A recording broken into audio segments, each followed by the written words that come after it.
Welcome, everyone. I want to introduce our esteemed speaker for tonight, Steve Erickson. Steve Erickson has been a community organizer, nonprofit executive director, and an advocate for peace and social, economic, and environmental justice for over 40 years. He is an activist. He has led numerous successful campaigns and influenced policy on a wide variety of issues, from establishing the first resource center and transitional housing for homeless teens in Salt Lake City and working for justice for downwinders in halting plans for development of biological weapons, weapon labs, electronics, warfare ranges, and private prisons in the state. He currently serves as a consultant lobbyist for the Utah Sierra Club and the Utah chapter of the National Association of Housing and Redevelopment Officials, a low income advocate for anti poverty nonprofit Crossroads Urban Center, policy advocate for Utah Audubon Council, and is the volunteer director of the watchdog dog group Citizens Education Project. He is also obviously very involved with water in Utah. And here he is, Steve Erickson. Thank you so much, Steve. Hi, everyone. Thanks for having me. I'm going to share my screen here. Um,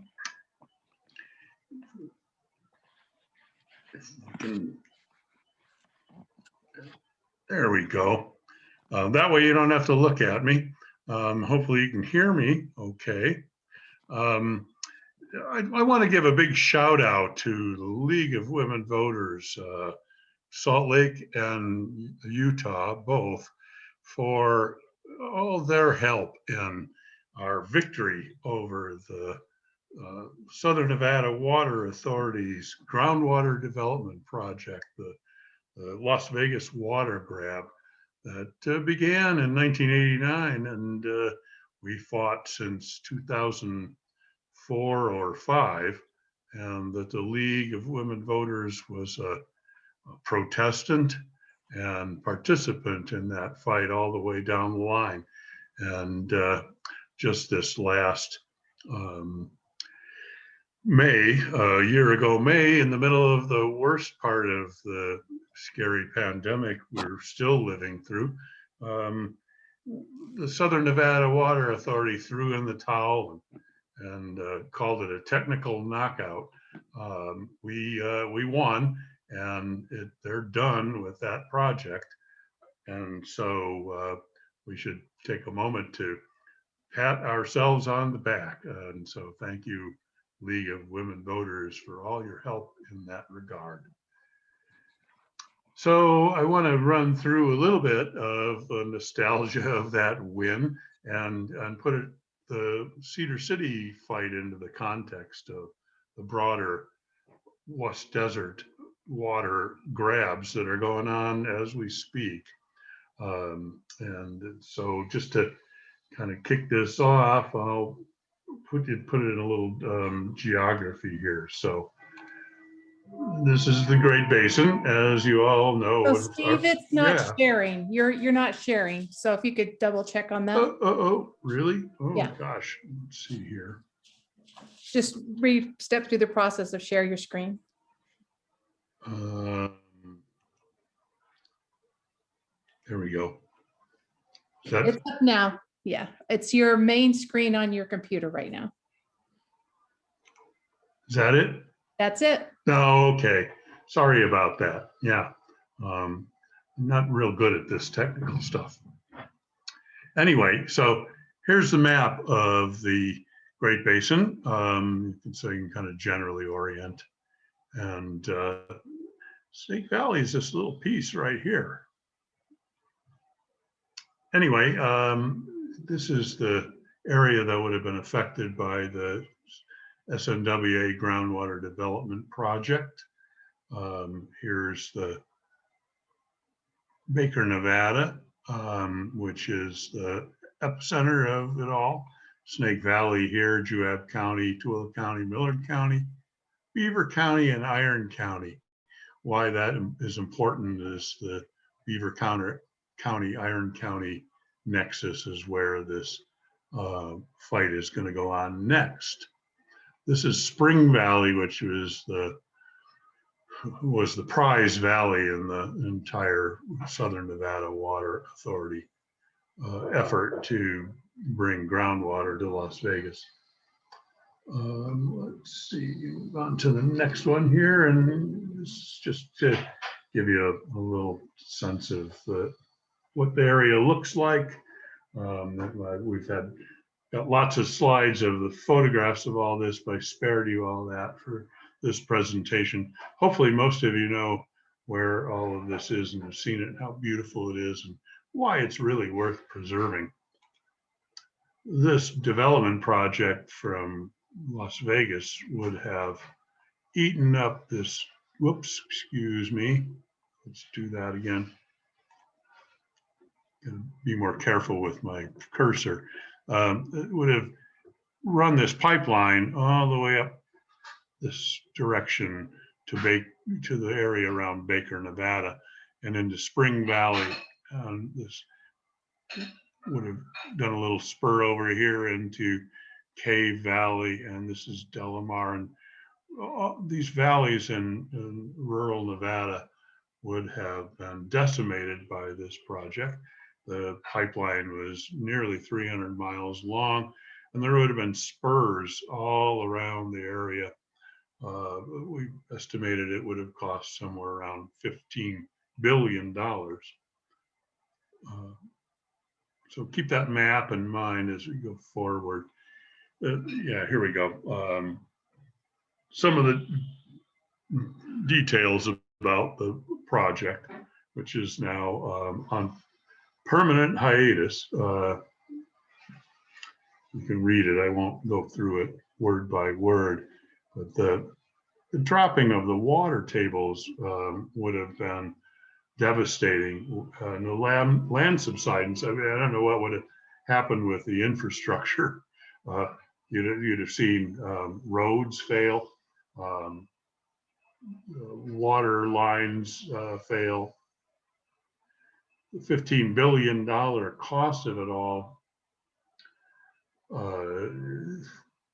well, it speaks for itself. That includes the financing costs, but probably would have been another 5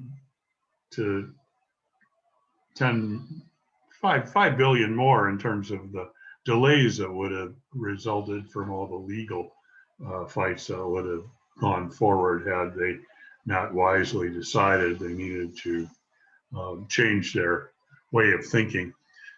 What prompted Las Vegas in large part to collapse this project and start over was their ability to conserve water, for number one, in Las Vegas.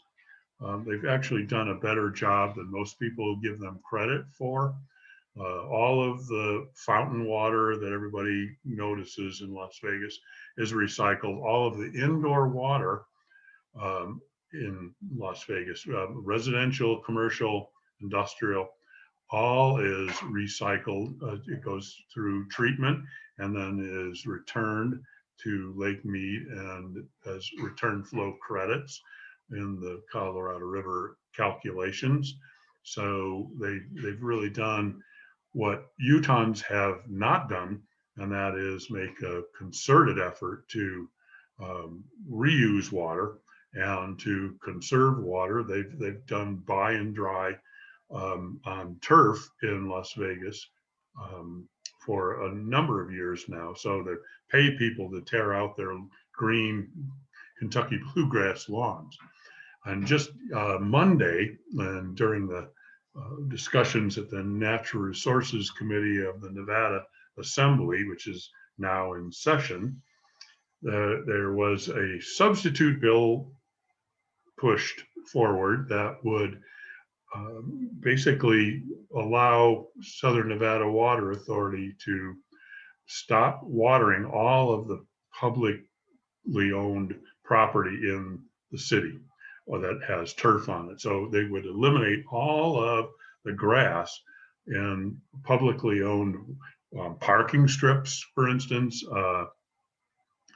on the publicly owned municipal buildings, university buildings, all of that could be eliminated in order to save up to 37,000 acre feet of water per year.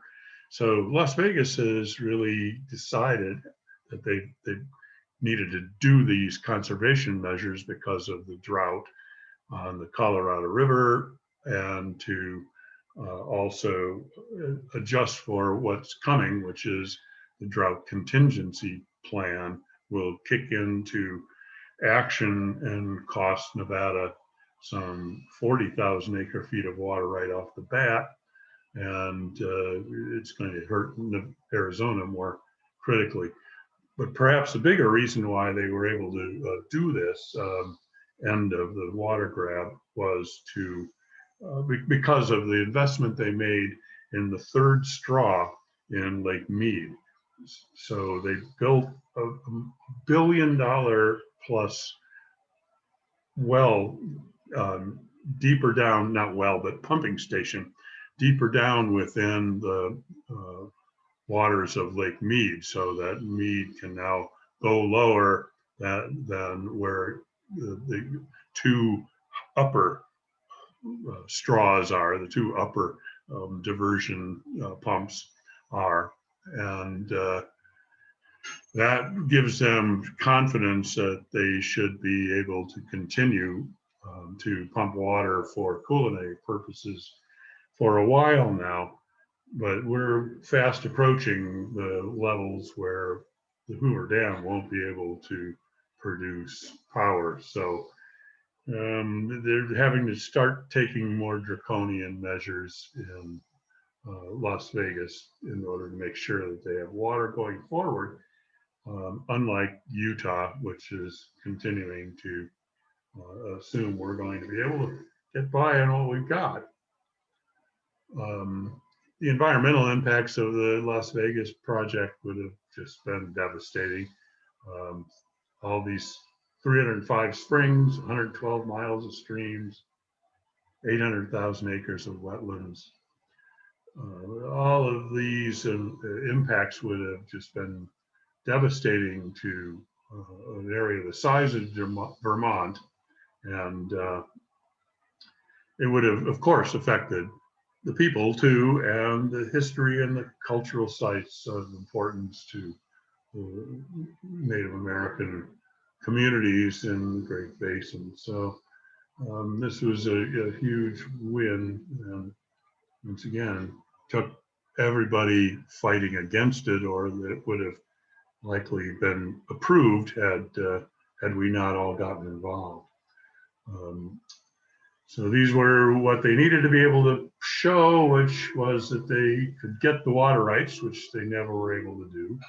They had to sign an agreement with Utah in order to take the Snake Valley, Utah side of the border portion of the water, which we stopped them from doing, and obtain the right of way for the pipeline and its infrastructure. They were granted the water rights and they were granted the right of way, but the courts overturned it because they couldn't comply with Nevada water law. And that's partly due to their bad plan, but also due to good lawyering by Simeon Herskovitz and his team at ACE, Advocates for Environment and Community in Taos, New Mexico, our longtime lawyers in this fight. So we won in the court of public opinion, and we won in the court of law. These are just some of the milestones. I won't go through all this stuff because I know we want to get to the more pertinent current issues, but it'll be available for you to look at going forward. I think the big one is we got started in 2005. We got the district, we got people to be able to protest again, and that allowed the league to get involved in the protest back in 2007. And then there's the second set here of the legal proceedings. In 2013, Governor Herbert just declined to sign the agreement. That was critical. And then in the end, the 2020 decision by Southern Nevada Water to decline to appeal any further and to throw in the towel. So we're still going through the closing processes of all this, which have been slowed down by the pandemic, but they've got to continue to finish up the work of closing out the project. You can visit Great Basin Water Network site to see all this, and hopefully that you'll be able to go back and look at all of this on this PowerPoint after the fact, if you wish to do so. So with that, let's talk about the latest water grab in the West Desert, and that's the Central Iron County Water Conservancy District's efforts to pump groundwater out of Pine and Wawa valleys and eventually Hamlin valleys to Cedar City for more real estate development. These are valleys, Pine and Wawa in particular, that are very remote, not well visited, not well known, and are extremely dry. So I'll show you a map here. It's a little smallish, but if you can see where my cursor is, this is the severe dry lake, sometimes dry, sometimes not. These are the Pine and Wawa Valley and Pine Valley. And this is Baker, Nevada over here. And Snake Valley is this larger basin here. So they're adjacent to these valleys that we've been concerned about in the Las Vegas water fight. Why that's important is there's a regional groundwater flow that goes from up in here around the corner and back up this way into Great Salt Lake. So all of these basins in this region are interconnected. The groundwater flows in an interconnection. So this is some of the factual information that we know about for the proposed Cedar City water export of groundwater. The Great Basin Water Network, who I've worked for as a consultant and as a volunteer now since 2005, it stepped into all of this because of the concern that this would negate the victory in Southern Nevada water grab fight, because this would be affecting the same groundwater in the long run should they be allowed to continue this project. So the proposal is multi-phase. It would begin in Pine Valley, which is actually the further, it's in the middle, but it's west of Wawa. So they'd start there and they would run a pipeline that would be at the top at the southern end, which is also the highest elevation end of Pine Valley, and drill their well fields at that part of Pine Valley. And they would export 15,000 acre feet a year of groundwater in the first phase out of Pine Valley. And then should that go well, the next phase of the project, timing is undetermined, they go for backwards down the pipeline towards the east to Wawa Valley and pump another 11,000 acre feet. They also have another 10,000 acre feet of annually of groundwater rights in Hamlin Valley. Hamlin Valley is directly up gradient to the south of Snake Valley. And if you pump water out of Hamlin Valley, you're pumping water out of Snake Valley, where those water rights are all owned by someone. So mainly the Baker ranches in the south end of the valley, but in any case, you're going to be violating existing water rights in these instances, and that's the case in Pine and Wawa, although there are fewer people there. The well field in southern Pine Valley would be at least 15 wells, but the total recharge of these aquifers in these valleys is less than 14,000 acre feet. So it's less than what you would get in just out of Pine Valley alone. And that's before you factor in climate change. So that when the state engineer granted these water rights,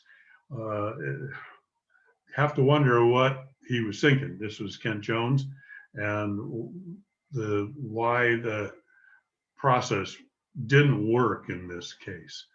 Beaver County lawyered up and they fought this against Iron County. This has been an ongoing pitched battle between two Utah counties over this groundwater and over development rights within Beaver County.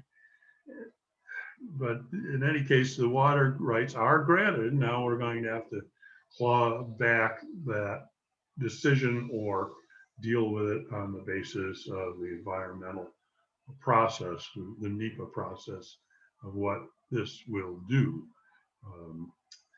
And heaven forbid we have to do the same when it goes to Wawa and Pine, or Wawa and Hamlin, excuse me. So this pipeline would be 66 miles long in the first two phases, and would cost over $250 million just to do the Pine Valley portion, and another $150 million for Wawa. And if you believe any of that, you're not considering the financing for any of this. The Southern Nevada Water Authority pipeline project was touted as a $3 billion project for many years. It was actually 15.5 at least at the end of its duration. And we've seen the same kind of price escalation and under estimation by the proponents with the Lake Powell pipeline. Started out at less than $1 billion. Now it's at least $3 billion and probably closer to $5 billion. It's kind of like dealing with the Defense Department projects that we often do here in this state. And the Central Iron Water Conservancy District's annual budget is $1 million. So how are they going to pay for a $400 million plus project is a serious question of concern. The draft EIS was, we commented on it and they withdrew it for the time being, and well, commented under the surface. It hasn't ever been released for public review yet. Those agencies that are part of the administrative process have managed to cause enough concern that they have delayed it. We might see the draft EIS sometime in the summer, we think, or maybe a little later. So stay tuned. That's when we will really push the engagement with the public. Let's see here. So we will argue that this project will mine groundwater, which is illegal under Utah law. And if they pump this water as anticipated, 21,000 acre feet, well beyond the recharge. These valleys will drop, according to USGS studies, by at least 1,500 feet. That means that all the wells are going to go dry, all the seeps and springs are going to go dry, and the environment in these two really dry and largely wilderness uninhabited valleys it's going to be devastated. The groundwater basin flow north to Fish Springs, to Great Basin National Park, and eventually to Great Salt Lake will be reduced, puts them at risk. We're going to see the water table around Barrel and Enterprise, which is way out in the middle of nowhere. Most of you probably haven't been there. It's the desert north of Escalante. Dropped more than 1,000 feet. Now, just as an aside, during the last legislative session, the legislature in its wisdom granted a whole bunch of money for these satellite ports. A satellite port is proposed for Cedar City, which would utilize their access for transporting goods along I-15, but they don't have any rail connection. The rail connection is all the way out in Lund, which is near Burl, out in the middle of nowhere. And it's about 65 miles to the west of Cedar City, but it's only about 20 miles to the south of where the well fields would be in Pine Valley. So there's momentum on a number of fronts for this to take place. Meanwhile, the water bills in Iron County could increase by as much as 700% to pay for the project. And thanks to some of the research by our partners with at the Utah Rivers Council, the Iron County Water Conservancy District gets 67% of their revenue from the collection of property taxes. So the water rates in Cedar City are the lowest of any semi-urbanized area in the state, about $2 per 1,000 gallons. So that's less than St. George. St. George is upping their water rate. Cedar City hasn't done that lately.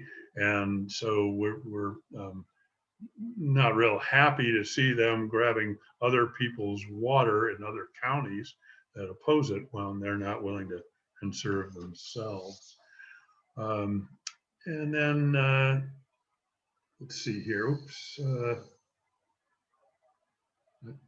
jumping the gun again. Sorry about that.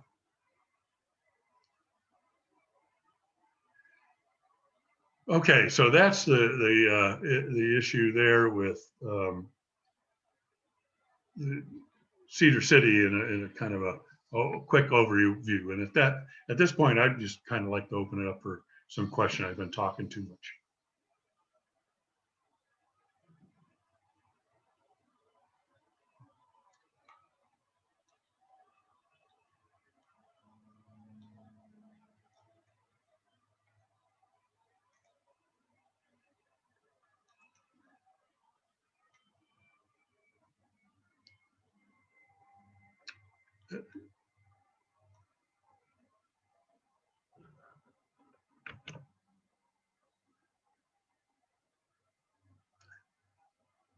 So anybody have any questions or comments at this point?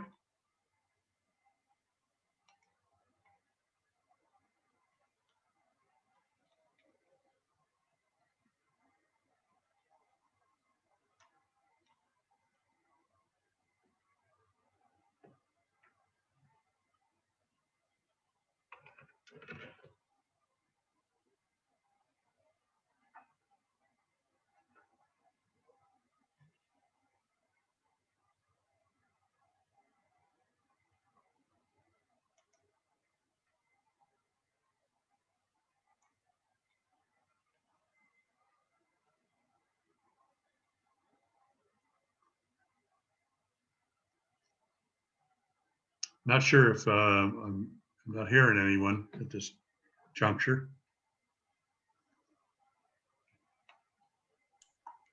We can hear you. Did you want someone, who did you Yeah. want to speak? I can have them each speak individually. Do you see the? Yeah, part? sure. I haven't seen anybody raise their hands here. I see a Okay. couple of questions in let's see here. The chat box or in the The Q&A? chat box. The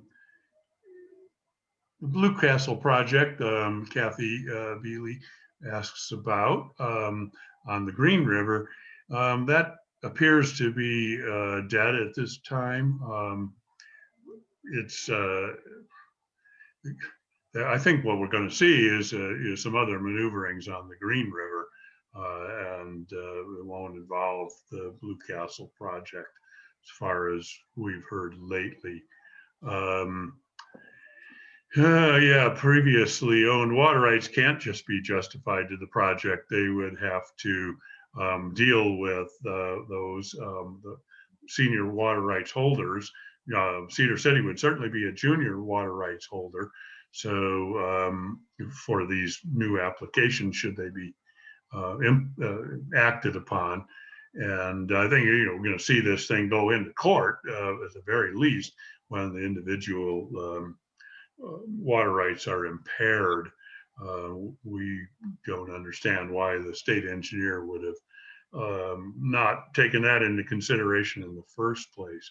We're working to see if we can't get a redo before the state engineer, but that may be legally difficult. So we'll kind of have to stay tuned on that. What's interesting, Stephanie Dewar asks the relationship between Snake Valley, Pine Valley, and Lake Powell pipeline projects.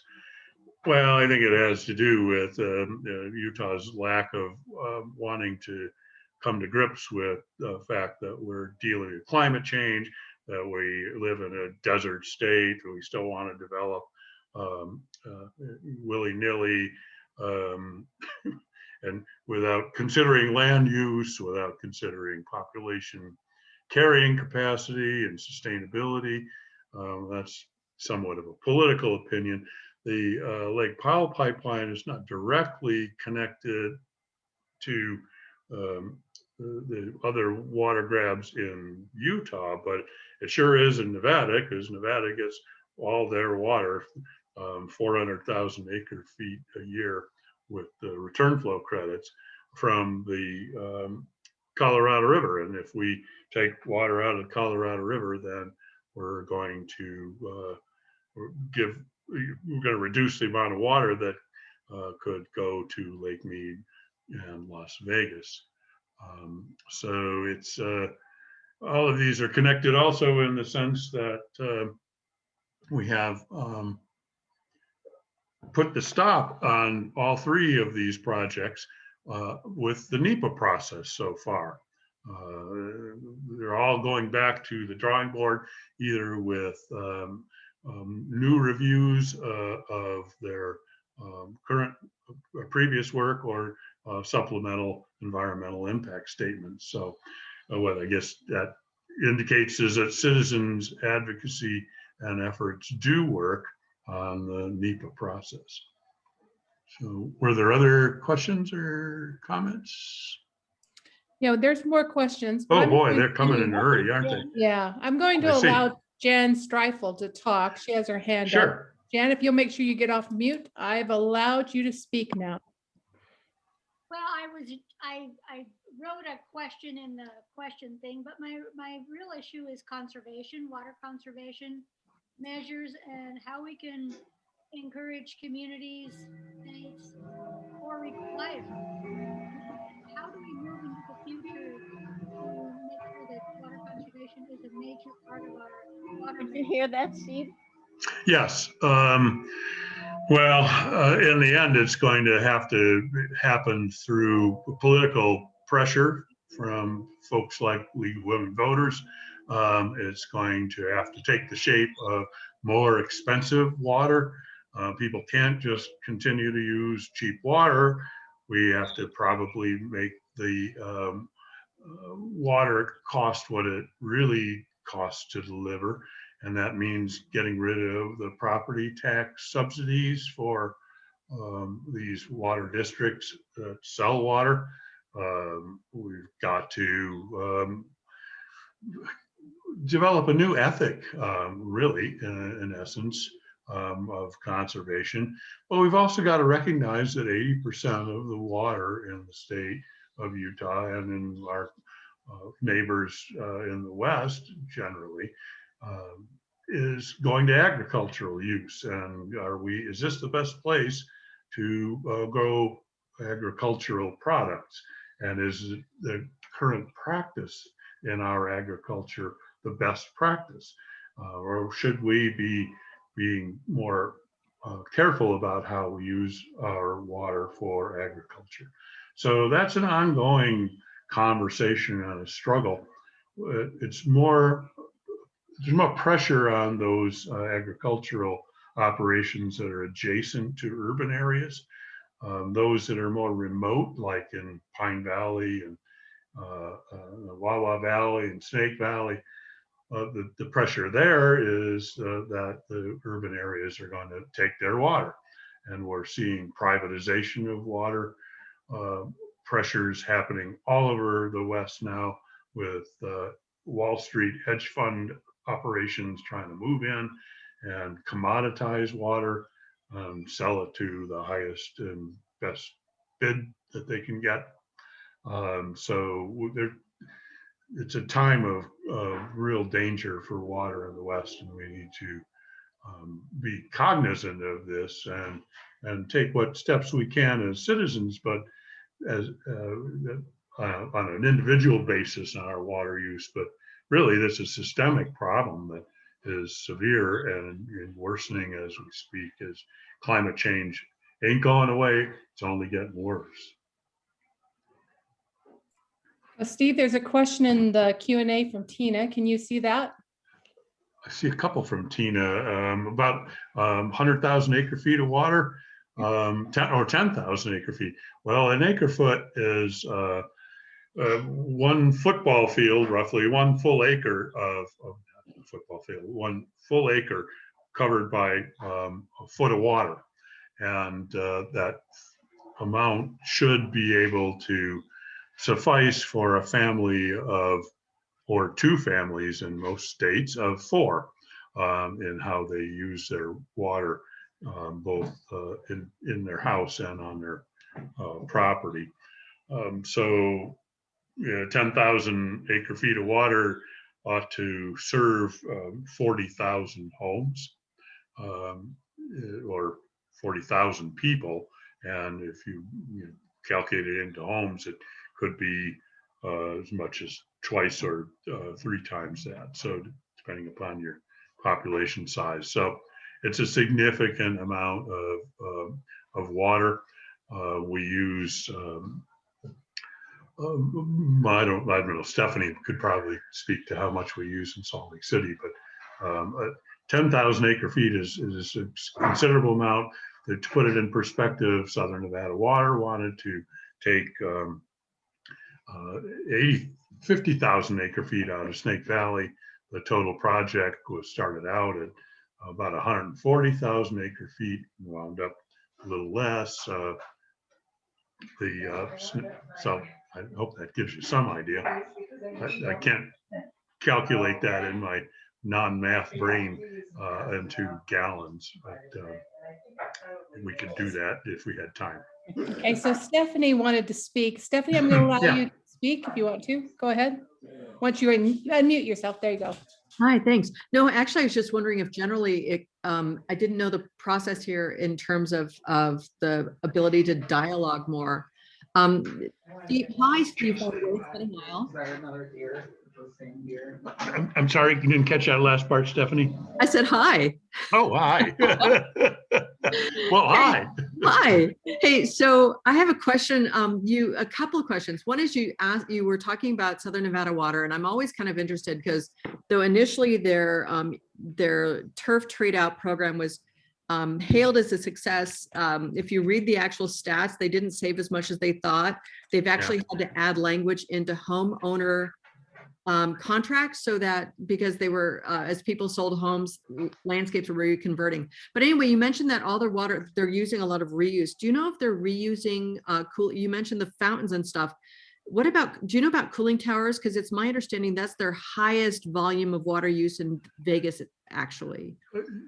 I don't know what their procedure is there, but I Okay. assume that, that gets recycled as well. And so they've got about 100,000 acre feet of water credited back for the deposits of reused water into Lake Mead. So Okay. that amounts to about, well, their Yeah. allocation is 300,000 acre feet. Yeah. So another 100 comes back in return flow credits. They're using right now less than 300,000 acre feet of water. And that's less water than they used 15 years ago. In the meantime, they've doubled their population. Yeah. So it can be done. We just Absolutely. aren't doing it here. Right. So, and I have another question since they've let me unmute. You were part of the governor's strategic water planning process. Yes. And so you were in the room when we were having all these discussions about water, and that we could talk about whether the conversation about conservation was token or not. But they've recently published their regional goals. What's your feeling about those regional goals, given the dialogue that occurred in that process? And do you think that, is it a good first step? Do we need to do something about having them revisit that? Do you think they really reflect what, I think of it as sort of there was like really two sides of the dialogue in that room. And do you think they really reflect what we were trying to accomplish? The we being, who I mean, us. Yes. Yeah, I think it's a tepid response. I think we could do much more aggressive work on this. I don't think they're setting their goals high enough. I don't think they've taken significant enough action on any of this. I think that the water resources division, state government is still locked into the old development modality. I haven't seen significant enough change, and so far I haven't seen much out of Governor Cox to answer Linda Johnson's question. I think we're getting so much lip service so far that we've still got an uphill climb here, and the legislature is not helping with their position on any of this. So we're still in climate change denial, and until that changes, we're still stuck in the past decades. So, you're more in the room than I am. I'm just a technician. So do you think, so you're saying that you think even though they're not now outwardly denying climate change, that they're not actually accepting it? They haven't done much about it. Right. And in fact, they're doubling down on fossil fuels and inland ports and other. Don't even get me started on the inland port. Well, yeah. So that's kind of the playing field we're dealing with here. I see where Alice Steiner is asking about mining groundwater. That's when you take water out of the ground that is not replenished by the precipitation that comes in. So a water budget of a basin is your perennial yield, but you try to balance the inflow and the outflow. And if you're pumping water out and exporting it, you're mining groundwater unless there's sufficient replenishment of that groundwater to keep it stable. And what happens over the long haul is the groundwater tables drop, and eventually you wind up killing all the vegetation that is supported by the groundwater and the interconnected surface waters that wildlife and people rely on. You drop people have to drill their wells deeper, costs tons more money. It's a death spiral in the end. That's why it's illegal. We also have laws against water speculation, which we hardly ever really enforce, unfortunately. We've got lots of water speculation going on in the West. And that's the future of water privatization in the West if we're not careful. So we're in a real critical time with water, and it just seems that people don't want to come to grips with it. Oh, and Donnie Davis asks about the Hoover Dam. Well, we're hitting 1075 the next year, if not sooner, for the elevation of Lake Mead.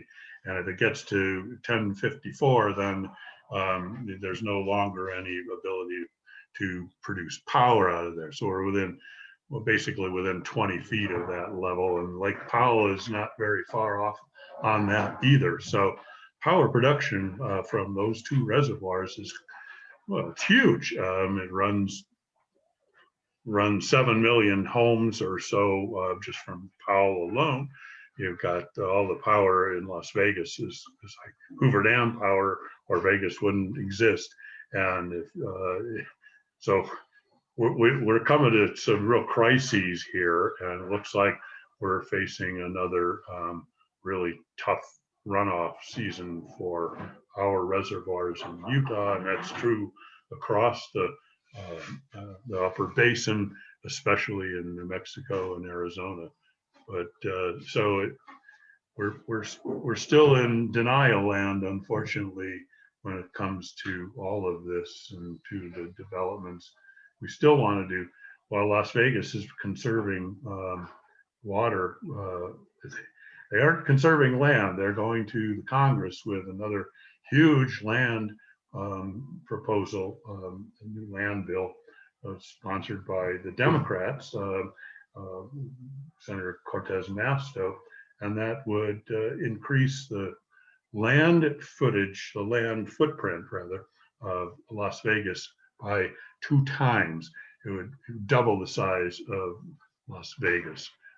All of that's right now dry desert, undeveloped, but the real estate developers down there don't want that to be the case in the long run. But where are they going to get the water? No one knows at this point. So still in this big state of denial. Let's see here. Trying to keep up on all of these. Help me out here, Peggy. There's a question by Ben Everett. Oh, I see. Yeah, I've been out to this area and seen these springs in Wawa and that area, Pine Valley, and they're just, it's mostly springs that are on public lands, but the water rights are privately owned. It's there's some state parcels out there. This is why the feds are involved, though, is because it's their lands, and the right of way has to be granted across those lands. So they would need to build a pipeline, and they need to build all of these associated wells and pipes and roads on primarily federal lands. So we'll have this environmental impact statement. Eventually, we get the chance to look at it. From what I've heard from those who have seen it and read it, commented on it internally in the administrative review process, it was really poorly done. It was funded primarily by a grant of $80,000 from the state legislature to the Cedar City Water Conservancy District. They're going to have to go back and spend some time fixing their and responding to the internal comments, fixing the mess that they've made. So when this comes out, we're going to need to have a major fight about this NEPA analysis. I can pretty much guarantee it'll be every bit as inadequate and biased as the much more extensive process that was done by Southern Nevada Water Authority, which was litigated for years, and in the end, we won and stopped their water, maybe the right of way for the pipeline and utilities that go with it. So stay tuned. We'll see what happens next with that. Most of the land in Pine Valley is owned by the federal government. There are a handful of, it's BLM land mostly. It's pretty much dry desert and low mountains. Tallest mountains are 9,000 feet. Most are in the 8 to 9 range. They just don't get much water, maybe 6 to 10 inches a year at the most. Probably going to get less than that this year. So there's not much recharge out there. And the springs don't support a lot of people or agriculture, but they do support the wildlife out there as well. The only question I see remaining was Ben's, do you have any idea how the state engineer decided that the water was available to be appropriated? Unfortunately, Ben, I was not engaged in those water hearings. They filed those water rights applications in 2006, which was right at the height of the fight to try to keep Utah from trying to cede the Snake Valley water rights to Nevada. We dodged a bullet in 2006 because some whistleblower let everybody know that Utah was on the verge of signing the agreement with Nevada long before there were any discussions about any of it. So I missed those deadlines for that. According to Beaver County, they felt like they got snookered in the deal and didn't get the kind of lawyering they had hoped for.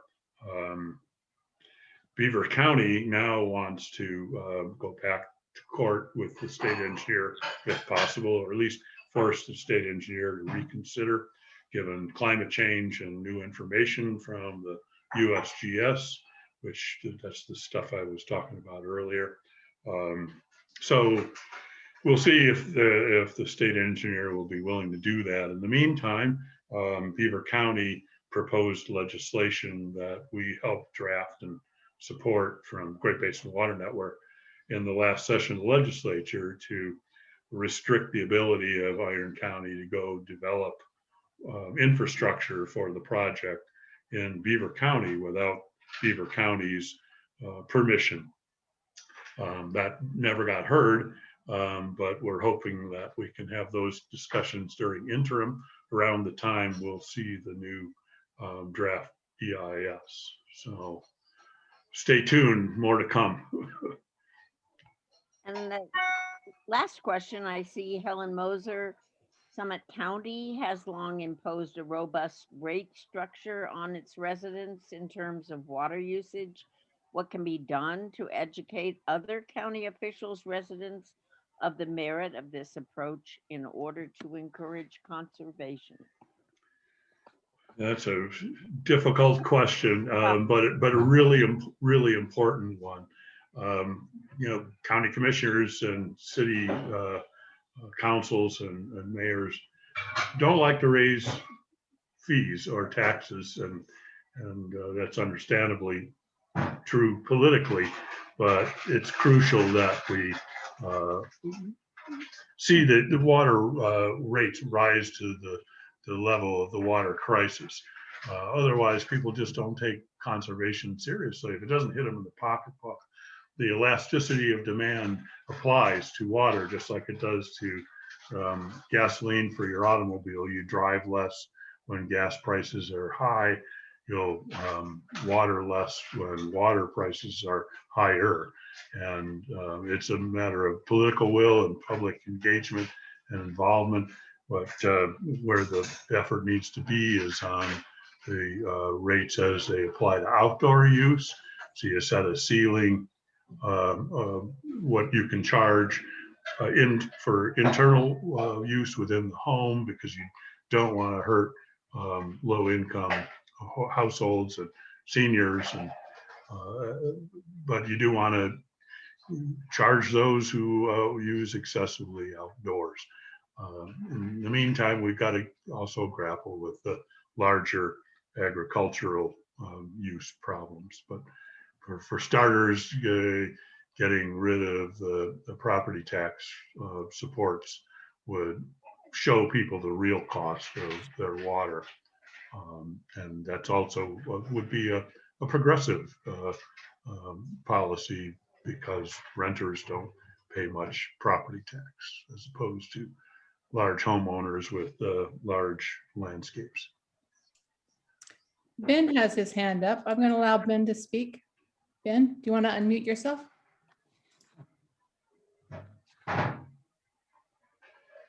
Maybe. Ben, you need to unmute yourself. Okay, I just did. Okay, am I on? Yes. Yes. More thoughts about how much groundwater is actually out there. I kind of agree that the state engineer has overstepped a little bit, because these are closed basins. The rain that falls on the land surface sinks into the soil and moves through the ground and comes out in springs downstream, sometimes in adjacent valleys and not in the same valley, but a lot of it feeds wetlands. If there are federal designated wetlands that are fed by these, and I think Fish Springs is one, Yes. then the federal government has a right to the water under the Winters Doctrine. It can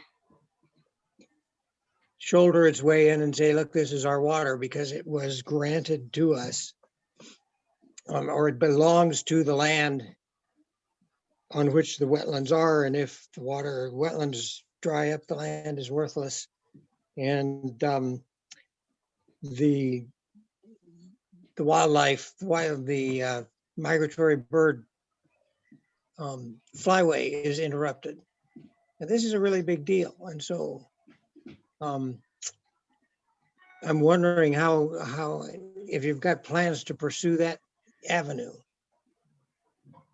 Yes, for sure, we're concerned about the groundwater basin flows to the north that would impact Fish Springs. Even more proximate would be the Sevier Lake, which is really just over the ridge line to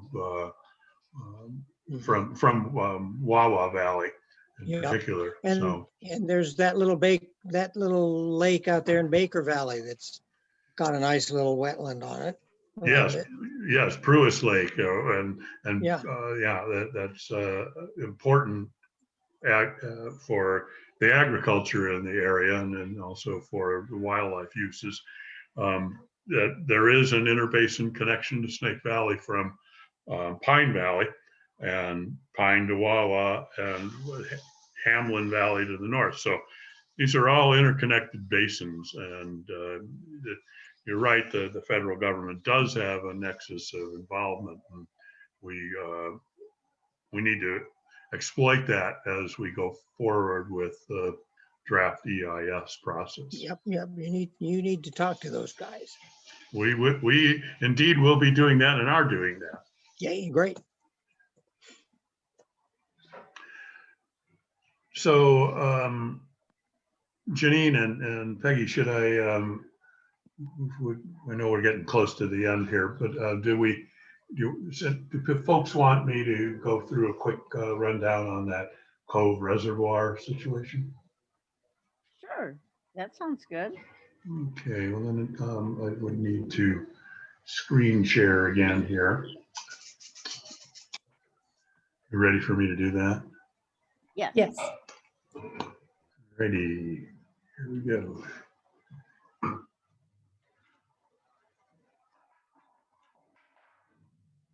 Okay, Cove Reservoir. This is the east fork of the Virgin River that runs along Highway 89, actually, south of Panguitch, and through the little towns of Elton and Hatch and on down to Orderville. And somewhere around Orderville is the area that would be impacted by the proposed Cove Reservoir. It's a beautiful area, of course. Those who've been down there, you would know this. This is a project proposed by the Kane County Water Conservancy District. Mike Noel, former representative, is the executive director of the Kane County Water Conservancy District. This is his proposal, his idea. This would be a reservoir on the river that would be funded primarily by the Department of Agriculture, U.S. Department of Agriculture. The Natural Resources Conservation Service would be the implementing agency, and they're the ones who put the draft environmental assessment together. Their charge is to help agriculture by getting water to the ground for agricultural production. The Kane County and Washington County Conservancy District would be the partners in ponying up the $8 million that would match with the 22 paid by the feds. And the objective would be to water a little less than 6,000 acres of agricultural lands in Kane and in Washington County, majority in Washington County. And show you where we're talking about. This is one of the, this is the area in the boundary in red. This is, by the way, all of these slides here, or all 4 of them, are courtesy of the Utah Rivers Council, which is leading the charge on all this. Great Basin Water Network is in a support position. The Rivers Council has done terrific work on digging up information about this proposal. And so what you see here is the area in Washington County that would be where this water would be deployed. The areas that are with the little A's or little in blue, that's agricultural lands within this footprint here. The rest of it's all pretty much developed. So you've got some large alfalfa fields here and here and here, but you've also got development pressures here in Washington County or Washington City. This is all a new subdivision proposed up here. A lot of this land is already developed. As you can see, all of these red zones are either already developed or under development. So we're talking about a handful of alfalfa fields to be watered by this Cove Reservoir. And you wonder really whether this is agricultural in purpose, or whether this water goes to these agricultural water rights holders, these landowners here in the blue A's.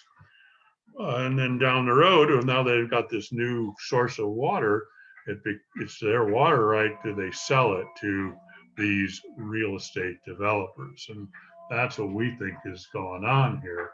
That this is an agricultural project masquerading. Well, it's a real estate development project masquerading as a agricultural water project that would basically add a second or maybe a third cutting of alfalfa for some of these farms. So the question is whether this is a wise use of this resource. The argument from the water districts is, well, gee, it'll hold back some water in the colder spots, so there'll be less evaporation, and then there'll be colder water we can send down the river later in the summer through Zion National Park, and that'll help the endangered wound-finned chub that is in the river that is on the brink of being extinction, basically, due to the water development and the lack of water due to climate change. So, but there's no science to indicate that that's the case. So we're seeing really a project looking for a problem to solve, and believe that this is bad use of the public's money, bad use of limited water resources that will reduce water flows in the Virgin River, which St. George depends upon. So in response to the environmental assessment that was done by the water districts, the letter was sent by 7 organizations in the West, including Great Basin Water Network, spearheaded again by the Rivers Council. If you want to see that letter, this is the link to it on the website from the Rivers Council. We made a compelling case that the EA was woefully inadequate, and as a result, the Natural Resources Conservancy folks pulled it back. The service is now going to do a full environmental impact statement, which is a relief, and it means we've got another bite at the apple, and hopefully with some better information down the road. We don't think this project stands up to the scrutiny. This makes it the 3rd of these water district proposals in the West Desert that is now on hold because of inability to comply with the National Environmental Policy Act, NEPA. So Cove has had to, Cove Reservoir is on hold. The Cedar City water grab's on hold. The Lake Powell pipeline is also on hold due to having to go back and do a supplemental EIS because of public pressure. And of course, we won on the NEPA fight with the Southern Nevada Water Authority. So it goes to prove that citizens' involvement from folks like you, like the League of Women Voters, truly does matter and is necessary to preserving our water and to a functioning democracy, for that matter. So that's a brief rundown on the Cove Reservoir. And once again, if there's any further questions or comments or discussion you want to do, let's do it. Shauna was wondering if you could copy the link to that chat. I'm not sure what she's referring to. Well, I hope you guys are saving this. If not, I can. Yeah, we're recording. No, you're recording it. Well, then it should be good to go. That piece of this last letter is there. You should be able to click on that to see it. If not, you can find it on the Rivers Council website. Well, we certainly appreciate all of your time and efforts here. We have loved this discussion, and we definitely need to improve our water stewardship here in Utah. Everybody does. Yeah, we're all in this together. Thank you for the opportunity. It's been a pleasure. Thank you. Bye, everyone.